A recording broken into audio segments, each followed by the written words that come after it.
नमस्कार मित्रांनो, माझं नाव निलेश लगड. मी विक्री व्यवस्थापक असून एबीएस इंडिया प्रायव्हेट लिमिटेड या कंपनीसाठी काम करतो.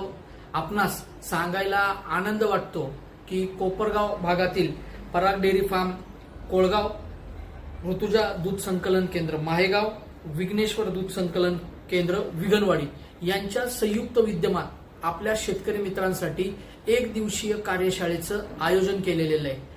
आयोजनाचं ठिकाण हे पराग बँकेट हॉल, सुरेगाव, कोळपेवाडी, तालुका कोपरगाव, जिल्हा अहिल्यानगर हे असून याचं 25 ऑक्टोबर 2025 रोजी सकाळी 10:30 वाजता या चर्चासत्राचं आयोजन केलेलं आहे. तर मी सर्वांना विनंती करतो की सर्वांनी या कार्यक्रमाचा आस्वाद नक्कीच घ्यावा. धन्यवाद.